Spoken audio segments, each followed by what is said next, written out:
hello. I had to take refuge from the winds round the corner, so I'm back in the main street here in Newquay in North Cornwall, and we saw the stormy seas out there and the clouds of heaven. From the stormy seas to the clouds of heaven. This is number 8 in our series on the book of Daniel, and we're looking primarily at Daniel chapter 7.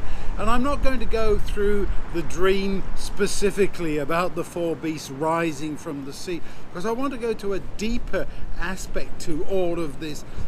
Why was Daniel given this information? He seems to have identified the first 3 kingdoms easily enough, because he asked about the 4th kingdom, the one that isn't like all the others, and that's the one, of course, that we identify with Rome. And when we think about these kinds of things, we're saying to ourselves, well, God is trying to get a message through. Is it simply to tell the future so we know what's going on? Well, it's comforting to know. It reassures us that God's in control, that it's not just simply random and haphazard, that there is a point to all of this. In fact, I'm over here in England because my stepmother has passed away, and I'm here to do the funeral, take care of the estate and so on. And that reminds me that if this was all of it, it would be so pointless. It would be so ridiculously stupid, I would want to say. Because without hope, what is there? If there is no future life, there is nothing beyond this, then what are our beliefs? And what is God to us, even, I would want to say? Not simply pie in the sky, by and by, but there's a real meaning and purpose to this life and the future. So that's what I want you to think about as we consider Daniel chapter 7.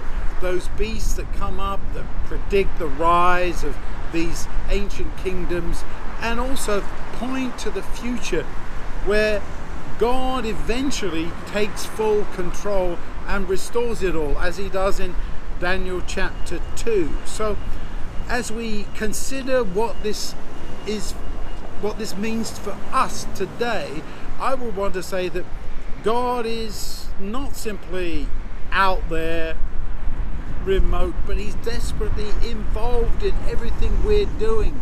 Even in the raging seas of our lives, he's looking to rescue us from where we are here and now, and to take us to a better place.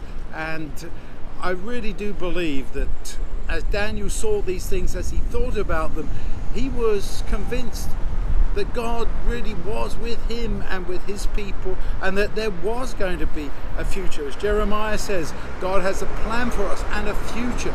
And this is what I want to hold on to, this blessed hope, the fact that despite all the problems, despite all the fact that we have all this pain and problems, and eventually we all die, there is going to be something way beyond all of this.